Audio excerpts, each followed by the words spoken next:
Assalamualaikum warahmatullahi wabarakatuh.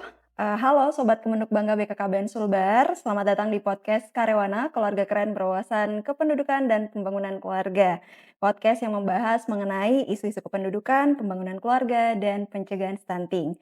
Nah, keluarga merupakan tempat pertama kita untuk belajar tentang kasih sayang, kesehatan, dan kehidupan.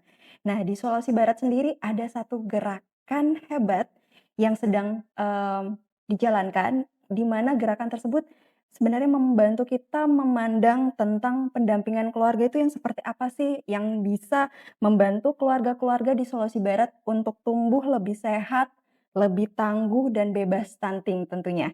Nama programnya adalah SIPA-COAI, singkatan dari Sistem Pendampingan Keluarga Cegah Stunting Optimal, Asik, dan Inklusif. Perkenalkan saya Zamzam, Widai Suara BKKBN Provinsi Sulawesi Barat, yang akan menjadi host pada hari ini.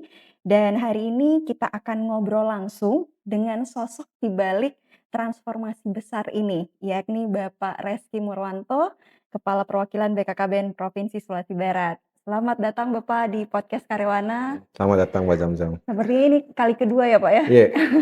Kali kedua Bapak berkenan alhamdulillah hadir di podcast Karewana. Nah, hari ini kita akan berbagi terkait informasi tentang program SIPA-COAI. Gimana sih implementasinya dan seperti apa dampaknya untuk keluarga di Sulawesi Barat. Baik, Bapak, terima kasih sekali lagi Bapak sudah hadir di podcast Karewana.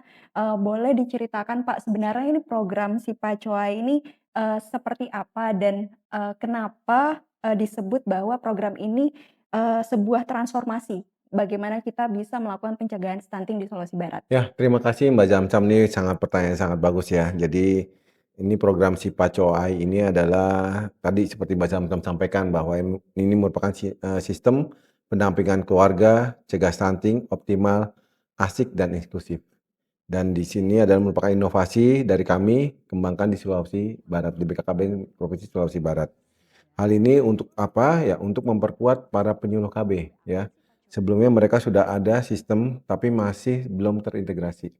Ya, di mana dulu kita pernah mengenal R1 Pus ya. Hasil pendataan keluarga itu mereka cetak atau mereka salin lagi di kertas yang besar A3. Ya, di situ dia tahu, oh sasaran saya di mana sih? Oh, di mana sih bayi baru lahir, ibu hamil di mana, itu ada. Nah, tapi itu, sudah dilakukan, lama dan mungkin kertasnya juga sudah hancur-hancur gitu ya. Nah, dengan era digital itu, saya coba ingin membuat sistem transformasi digital, bagaimana hal yang dulu, hal baik yang sudah ada, ayo kita buat lagi tapi dalam versi digital, seperti itu. Oke. Nah, bagaimana tahapan pelaksanaan atau implementasi program SIPA-COAI sendiri Pak, di Sulawesi Barat? Iya, kalau implementasinya adalah pasti kita akan melakukan sosialisasi ya, dan ini sudah kami lakukan sebulan-sebelumnya, ini sudah kita lakukan ke penyuluh ya, ke mitra juga sudah kami lakukan ya. Dan ini program ini bukan suatu program yang baru, ya maksudnya, secara digital ya, tapi program itu sudah ada. Tapi bagaimana program yang tadi aku kutip secara fisik tadi, ayo kita sosialisasikan menjadi lebih ke digital. Nah, makanya kami coba membuat, apalagi sekarang era digital, semua ada di dalam genggaman. Kami ingin, program SIPA COAI ini ada di genggaman para penyuluh, sehingga mereka tahu sasarannya di mana, ya terus, targetnya siapa, lalu intervensi seperti apa. Dan di sini juga ada beberapa komponen utama ya, di mana kami tadi sosialisasi dan penguatan lintas sektor kami lakukan, karena di sini merupakan tahapan pertama. Ya, penyuluh tahu dan juga saya menggarisbawahi bahwa ini bukan suatu program yang baru, tetapi program ya tadi mendigitalisasikan program yang sudah ada, seperti itu. Lalu juga kita, di Provinsi Sulawesi Barat ini juga memiliki angka stunting yang cukup tinggi, ya mencapai 35% dan itu naik dari tahun sebelumnya. Dan ini saya pikir sasaran sudah tahu, ya, tapi kita terkadang abai ya, sasaran itu dalam bentuk persentase. Misalnya 35% itu berapa? Ya, kemarin juga kita rapat dengan tim Sipastipadu ya, dengan timnya Bapak Gubernur Sulawesi Barat, Provinsi Sulawesi Barat. Oh, ternyata ada gerakan Cinta ke Posyandu. Nah, Cinta ke Posyandu itu juga capaiannya juga masih kecil. Nah, kita lihat, kita breakdown aja berapa sih targetnya yang harus kita dampingin. Oh, ternyata setelah di-breakdown itu ada sekitar 101 balita yang harus didampingin.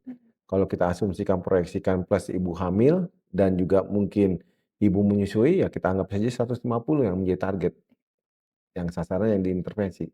Dan itu saya pikir kalau kami pikir kalau itu disebar di 6 kabupaten itu merupakan pekerjaan yang mudah. Nah itu untuk pendampingan keluarga. Ada juga untuk pelaporan dan pemantauannya, pastinya setelah didampingin, pemantauan dan pelaporannya harus ada. Karena ketika kita dampingin tidak tercatat, kita tidak tahu, eee, evaluasi dari, oh ini berat badan anaknya seperti apa, tinggi badan anaknya seperti apa, seperti itu. Dan juga selanjutnya kita monitoring dan evaluasi. Jadi dengan monitoring dan evaluasi ini kami harapkan penyuluh tahu, oh ternyata di daerah kami ini ada loh berat badan anak yang tidak naik, ada loh tinggi badan anak yang tidak naik, walaupun sudah diberikan makanan pendamping atau makanan tambahan. Di mana kita memiliki program genting gerakan orang tua asuh cegah stunting ya.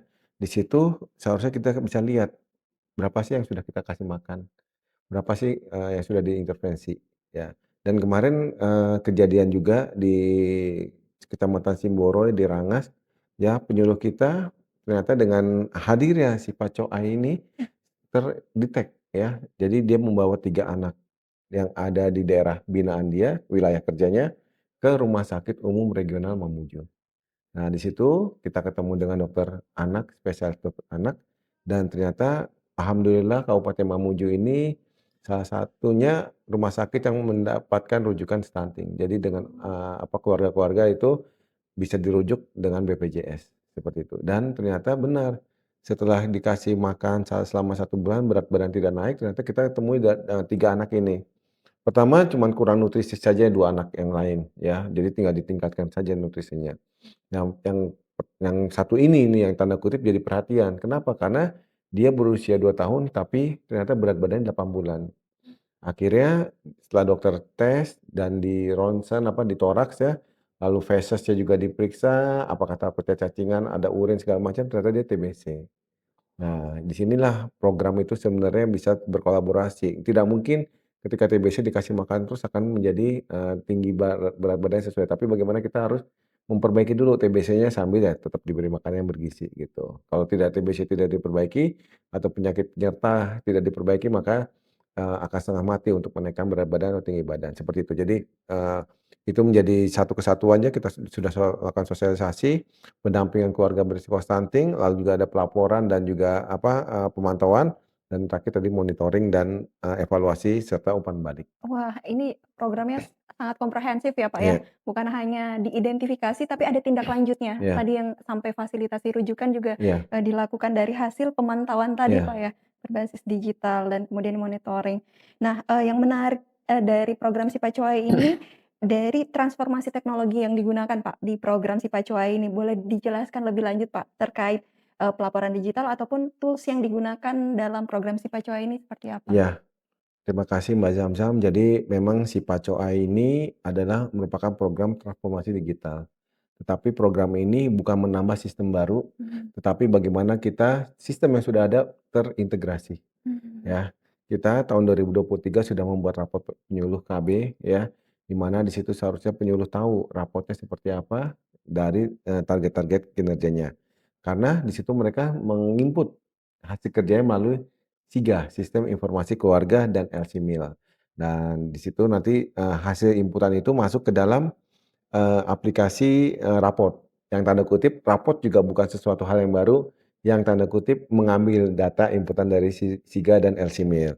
Lalu juga adanya dashboard Sipacoai ya, Sipacoai ini dashboard itu melihat pasti namanya dashboard, seperti kita lihat di dalam mobil ada dashboard ya, angka-angka atau apa, kita lihat di situ, oh ternyata capaian di desa tersebut atau capaian di desa binaan penyuluh itu seperti ini. Nah, dashboard itu sangat diperlukan.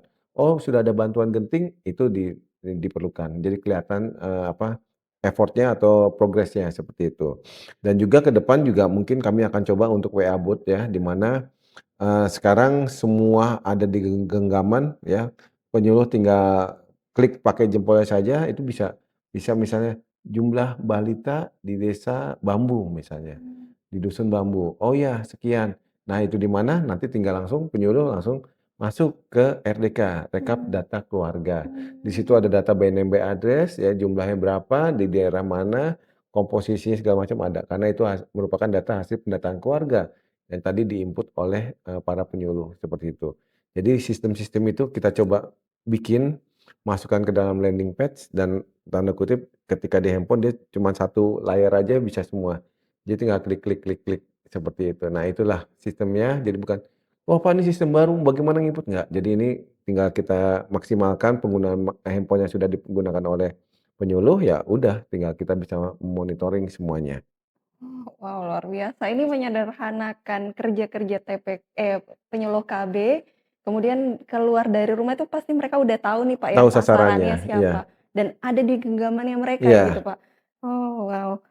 Dan, tidak tidak lagi misalnya, "Siapa nih yang harus saya sasar? Ada berapa yang saya sasar?" Karena iya, semuanya ada sebenarnya sebenarnya ya, Pak, ada, ya? karena datanya sudah ter-input. Hmm. Gitu, mereka tinggal datengin, dampingin, dan ketika ada masalah ya kalau kolaborasi dengan mitra.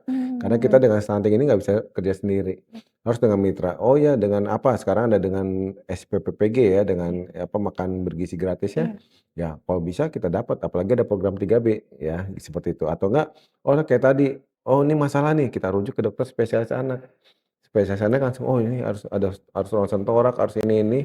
Nah seperti itu, atau enggak ya dengan mitra-mitra lain, dengan perusahaan atau apa, atau dengan akademisi, ya mungkin dengan KKN tematik ya jadi semua, apa, mitra terlibat pentahelix ya, baik pemerintah ya, dengan pemerintah kabupaten, pemerintah provinsi, dengan programnya masing-masing memiliki program masing-masing untuk percepatan penurunan stunting dan kemiskinan ekstrim, lalu juga dengan swasta mungkin, dengan pengusaha-pengusaha yang ada, pabrik-pabrik mungkin atau perusahaan-perusahaan yang ada di Sulbar itu kita jadikan orang tua asuh.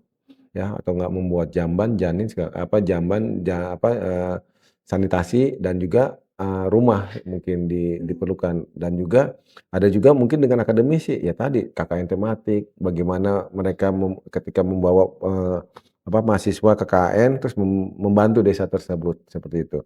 Media ya pasti, kita sangat perlu media ya, dengan adanya media elektronik, sosial media kita pakai semua, banner-banner kita pakai gitu. Lalu tadi terakhir adalah masyarakat. Nah ini, sangat-sangat butuh bantuan baik tokoh masyarakat, tokoh agama, ataupun masyarakat itu sendiri. Nah ketika hal ini terjadi, saya pikir, stunting di Sulawesi Barat dapat segera teratasi. Amin ya, Pak, ya. Dan, dari penjelasan yang tadi disampaikan oleh Bapak Kepala Perwakilan, menunjukkan kalau misalnya sebenarnya kita melangkah lebih maju lagi dengan bukan hanya memberikan edukasi, tapi ada langkah lebih lanjut lagi yang penindakan kalau misalnya ditemukan ada anak yang mengalami kejadian stunting, kemudian tadi pemberian bantuan Hmm, genting, hmm, MBG, semuanya dikoordinasikan, kemudian ada koordinasi dengan Pentahelix hmm, juga ya, Pak, ya? hmm. Nah, bagaimana, peran dari penyuluh KB sendiri, Pak, dan tim pendamping keluarga dalam program Si Pacoai ini, Pak? Ya peran mereka sangat-sangat, menjadi pokok ya, karena penyuluh KB tahu lapangannya di mana, desanya sasarannya di mana, Mmm. dan mereka dibantu oleh tim pendamping keluarga Mhm. yang terdiri dari 3 ya, dari bidan, lalu PKK dan kader KB sendiri, gitu. Nah ini saya pikir sesuatu kekuatan yang sangat kuat untuk tanda kutip "mendampingi keluarga". Mhm. Penyuluh KB dengan tupoksinya mendampingi keluarga seperti tadi, marwahnya R1 Pus, dia Mmm. tahu di mana sih, kalau itu Pus ya, tapi saya minta ini menjadi keluarga. Mhm. Karena Kemenuk Bangga BKKBN fokusnya banyak dari dia menikah, calon pengantinnya, lalu dia menikah, lalu dia hamil ya, menyusui, lalu diharapkan setelah hamil itu pasca persalinan menggunakan kontrasepsi, kenapa? Agar si ibu fokus kepada bayinya untuk menyusui selama 6 bulan minimal ya, dan kalau bisa dilanjutkan sampai 2 tahun sambil memberikan makanan tambahan. Habis itu ke baduta, balita ya. Nah selanjutnya menjelang remaja ada juga ya, terus lanjut ke PUS ya, Iya, Pak. berkeluarga segala macam akhirnya menjadi lansia. Wah. Jadi merupakan siklus hidup, nah ini sangat diperlukan peran dari penyuluh KB dan juga tim pendamping keluarga. Mhm. Makanya tadi diperlukan suatu sistem yang tanda kutip bisa membantu mereka, kasihan kalau mereka nggak dibantu. Ya Mmm. kejadian ya kemarin, oh ini ternyata terpantau nih, ya langsung telepon Pak Kapur, "Pak Kapur tolong ayo kita ke sini kita lihat," gitu. Nah itu karena program si Pacoa ini. Wah luar biasa, Pak. Nah bagaimana supaya, program si Pacoa ini bisa dikenal di masyarakat, Pak? Ini strateginya seperti apa? Eee, sosi social branding-nya, Ya. strategi komunikasinya seperti apa? Ya sebenarnya, brand itu bisa berubah kapan pun ya, jadi bisa nama si Pacoai atau apa, tapi setidaknya, suatu brand itu harus tetap dimunculkan ya. Jadi sebenarnya tadi, Kemenhub Bangga, BKKBN Provinsi Sulawesi Barat sudah memiliki semua aplikasi yang membantu, tapi bagaimana mengemasnya dan untuk memunculkan itu perlu brand. Nah kita Mmm, pakai nama tadi si Pacoai yang tadi dari Mapacoai ya, mhm, saling memperbaiki gitu. Bagaimana kita, ayo kita perbaiki kampung kita, daerah kita. Nah, untuk brand ya banyak brand kita lakukan tadi dari sosialisasi melalui Zoom ya, mmm, ini juga merupakan salah satu sosialisasi ya, salah satu media. Ada juga mungkin dari kaos ya, kita bikin kaos ya, jadi orang bertanya-tanya, "Itu apa sih? mmm, Apa itu?" Gitu. Lalu atau topi juga yang kita juga sebar ke penyuluh, ke mitra ya, agar tahu, oh ini. Ya event itu nanti pun bisa berubah namanya, ya karena tergantung, perkembangan zaman. Tapi setidaknya itu sudah ada brand atau cikal bakalnya untuk ke depan lebih seperti apa, mhm, gitu. Dan itu juga bisa untuk, oh ya si Pacoai itu memperbaiki, mmm, gitu. Jadi ke situ. Dan ada juga mungkin nanti ada banner-banner di sosial media juga kita giat, ya semua sosial media kita pakai ya, baik IG, Facebook, Threads, X, ya sampai ke mana, TikTok juga kita gunakan gitu. Jadi, semua pokoknya yang ini kita coba, lakukan ya agar mereka terpapar, apa sih ini? Setidaknya bukan program si Pacoainya, tapi bagaimana ini penyuluh hadir mendampingi, penyuluh hadir untuk memperbaiki kampung binaannya, desa binaannya, seperti itu. Itu yang mau diambil gitu. Kalau nama ya bisa dirubah atau apa, tapi inti dari si Pacoai seperti itu. Ya mmm. kebetulan bisa menjadi sistem ya, satu keseluruhan ya, pendampingan sehingga menjadi juga apa, berguna bagi tim penyuluh dan tim pendamping keluarga. Wah, katanya sederhana, tapi maknanya dalam banget, Pak. Ya, Sebenarnya memperbaiki. Jadi kayak berusaha untuk menjadi lebih baik lagi ya, Pak, ya. ya? Dan, terakhir mungkin Pak, izin, apakah ada pesan Bapak Kepala Perwakilan untuk keluarga-keluarga di Sulawesi Barat agar menjadi bagian dari gerakan program Sipacuai ini, Pak? Ya, jadi ini untuk percepatan penurunan stunting dan apa, untuk kemiskinan ekstrim juga ya, yang sesuai dengan, apa, tujuan Bapak Gubernur Sulawesi Barat untuk memajukan Sulawesi Barat menjadi Sulawesi Barat yang maju dan sejahtera. Saya pikir bukan hanya tadi pemerintah saja yang bergerak, tapi seluruh lapisannya. Tadi ada pentahelix ya. Jadi kami harapkan seluruh masyarakat ya. Tadi, ini hanya program kecil, tapi ketika program-program kecil ini banyak membantu di masyarakat, saya pikir bisa menjadi, apa, dorongan untuk melakukan perubahan di Sulawesi Barat ini. Karena, di Sulawesi Barat ini perlu banyak inovasi-inovasi untuk dapat menggerakkan, untuk dapat memberikan sentuhan-sentuhan ke masyarakat, ke orang-orang yang membutuhkan itu, apa, untuk bisa berubah dan tadi menjadi maju dan sejahtera. Dan juga saya pesan ya jadilah lilin kecil yang dapat menerangi ya, walaupun kita bermimpi jadi matahari atau lampu, tapi kalau memang kita kekuatannya lilin ya setidaknya kita bisa menerangi ruangan yang gelap. Ya, kalau timbul lilin-lilin yang baru, pasti akan menjadi terang ruangan itu. Nah, itu yang konsep yang kita coba, bangun di si Pacoa ini. Jadi kami harapkan semua masyarakat, semua lapisan, semua mitra ya, baik pemerintah, swasta, dan juga akademisi, media, dan masyarakat, ayo kita bangun Sulbar ya, untuk bisa menjadi Sulbar yang maju dan sejahtera, dan juga bisa menjadi menciptakan generasi emas di tahun 2045. Amin, luar biasa. Wah, luar biasa nih programnya, Pak. Semoga, Ya, ke depannya nanti juga akan berlaku atau diimplementasikan ke semua desa ya, ya, Pak, ya, ya, di seluruh, Sulawesi Barat. ya, Sekali lagi terima kasih Bapak untuk, kehadirannya di ya. podcast Karyawana dan, terkait informasinya mengenai program Sipacuai dan, mungkin, cukup sekian Ya. podcast kita hari ini, sampai jumpa di podcast berikutnya. Assalamualaikum warahmatullahi wabarakatuh. Ya, berencana itu keren. Berencana itu keren.